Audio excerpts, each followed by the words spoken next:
నీ వాక్యము ఆకాశమందు నిత్యము నిలకడగానున్నది. నీ విశ్వాస్యత తరతరములుండును. నీవు భూమిని స్థాపించితివి, అది స్థిరముగానున్నది. సమస్తమును నీకు సేవ చేయుచున్నవి. కావున నీ నిర్ణయం చొప్పున అవి నేటికి స్థిరపడి ఉన్నవి. నీ ధర్మశాస్త్రము నాకు సంతోషమియ్యని ఎడల నా శ్రమయందు నేను నశించుదును. నీ ఉపదేశము వలన నీవు నన్ను బ్రతికించితివి. నేనెన్నడూ వాటిని మరువను. నీ ఉపదేశములను నేను వెతుకుచున్నాను. నేను నీ వాడనే, నన్ను రక్షించుము.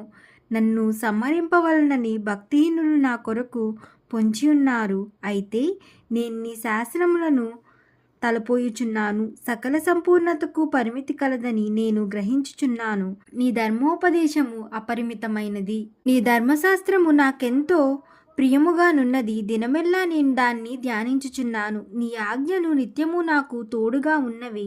నా శత్రువులకు మించిన జ్ఞానము అవి నాకు కలుగజేయుచున్నవి. నీ శాసనములను నేను ధ్యానించుచున్నాను. కావున నా బోధకులందరికంటే నాకు విశేష జ్ఞానము కలదు. నీ ఉపదేశములను నేను లక్ష్యము చేయుచున్నాను. కావున వృద్ధుల కంటే నాకు విశేష జ్ఞానము కలదు. నేను నీ వాక్యమును అనుసరించినట్టు దుష్టమార్గములన్నిటిలో నుండి నా పాదములను తొలగించుచున్నాను. నీవు నాకు బోధించితివి గనుక నీ న్యాయవిధుల నుండి నేను తొలగకయున్నాను. నీ వాక్యములు నా జిహ్వకు ఎంతో మధురములు. అవి నా నోటికి తేనె కంటే తీపిగా ఉన్నవి. నీ ఉపదేశము వలన నాకు వివేకము కలిగెను.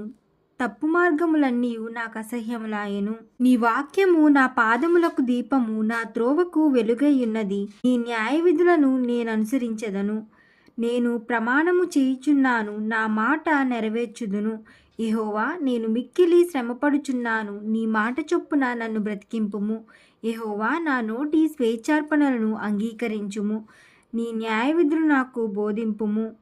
నా ప్రాణము ఎల్లప్పుడూ నా అరచేతిలోనున్నది. అయినను నీ ధర్మశాస్త్రమును నేను మరువను. నన్ను పట్టుకొంటకే భక్తిహీనులు ఉరిరొడ్డిరి. అయినను నీ ఉపదేశముల నుండి నేను తొలగి తిరుగటలేదు. నీ శాసనములు నాకు హృదయానందకరములు. అవి నాకు నిత్యస్వాస్యమని భావించుచున్నాను. నీ కట్టడలను గైకొంటకు నా హృదయమును నేను లోపర్చుకొనుచున్నాను. ఇది తుదవరకు నిలుచు నిత్య నిర్ణయము.